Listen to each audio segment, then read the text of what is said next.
Friends எல்லாம் வணக்கம். பாப்கார்னுக்கு தான் சோளம் வாங்கியிருந்தேன். இங்கே கிட்டக்கே பக்கத்தில் இருக்கிற கடையெல்லாம் வந்து ஸ்வீட் கார்ன் சோளம் தான். அது ஊற வச்சு வேக வச்சு நமக்கு சுண்டல் மாதிரி அப்படி சாப்பிட்ற மாதிரி தான் இருக்குது.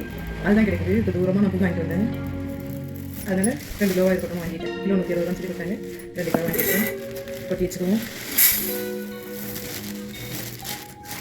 அது அதிகமாக இருக்கும் போல இருக்கே. கொஞ்சம் கம்மி கம்மி போட்டுக்கலாம். நல்லா 1 கிலோ தான் வாங்கியிருந்தேன். வேறு பாத்திரத்தில் கொட்டினா சரியாக இருந்தது. இப்போ 2 கிலோ இந்த பாத்திரத்தில் கொட்டினா அளவு பத்தலை. மீதி இருக்கிறதுக்கு பொரிச்சிருவோமா? பொரிச்சிடும். நான் வந்து ஒரு எண்ணெய் தான் கடையில் தான் பொரிப்பேன். இதால் 1 கிலோ போட்டோம்னாக்கா அது முந்தி வரதுக்கு சரியாக இருக்கும். சரி எவ்வளோ இருக்கும் பார்த்து இன்றைக்கி பொரிச்சு டப்பா கொட்டி வச்சிருவோம். இவ்வளோ போட்டாக்க ஒரு கடாய் ஃபுல் ஆகிடும். அதுக்கு மேலே போட்டோம்னா பொரியல் சரியாக இருக்காங்கிறதுனால அந்த கடாயில் தான் ஒன்றா போட்டுருவேன். அதுக்குமே மீறுதுங்கிறதுனால 2 செட்டு போட்டு எடுத்துக்குவோம். மீதியை கொட்டி மூடி வச்சுருவோம். கடாயில் பொரிக்கிறப்ப காணிக்கிறேன்.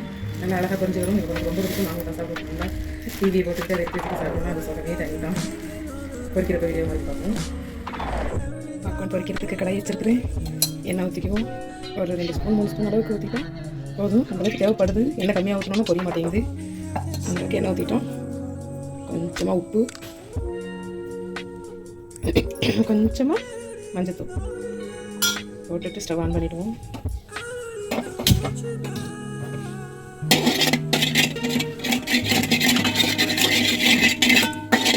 நல்லா கலந்து வந்துருச்சு. இப்போ பாப்கார்னை போட்டு 2 பெரட்டுவோம்.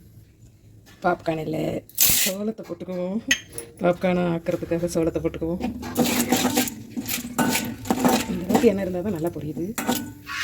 போட்டு கிண்டிகிட்டே இருப்போம். இதுக்கு இடையில இப்படி பாதுகாத்துக்கணும் நம்மளை. இதுதான் பாதுகாப்பாக.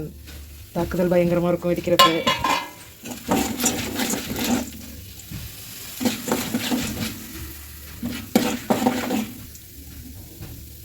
வீடியோ இருக்கிறதுனால நான் அந்த பிளேட்டை பிடிக்கல. அந்த பிளேட்டை பிடிச்சிட்டு தான் அதை 2 கிண்டே கிண்டுவேன். லேசாக வெடிக்க ஆரம்பிச்சதுக்கப்புறம் பிளேட்டை போட்டு மூடிட்டு நான் வந்துடுவேன். வெடிக்க ஆரம்பிக்குது.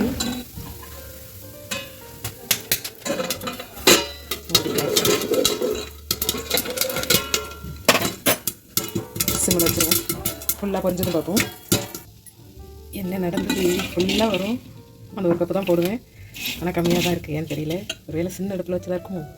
பெரிய பர்னரில் வச்சுருந்தா தீ கொஞ்சம் கூட கிடச்சிருக்கும். அதனால் சரியாக பொரியலையான்னு தெரியல. அடுத்தது பெரிய பர்னரில் வச்சு பார்ப்போம்.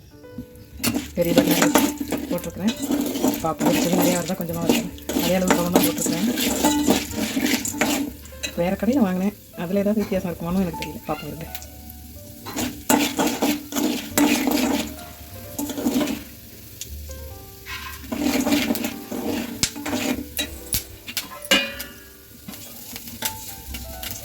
பொரிய ஆரம்பிச்சிருச்சு.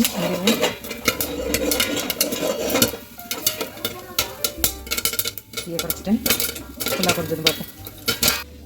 இல்லை, பர்னர் மாற்றினதுக்கப்புறமும் இந்த அளவுக்கு இருக்குது. கொஞ்சம் தான் வந்திருக்குது. அப்படியும் கூட என்ன மிஸ்டேக் பண்ணியிருக்கேன்னு உங்களுக்கு தெரிஞ்சால் கமெண்ட்டில் சொல்லுங்கள். பை.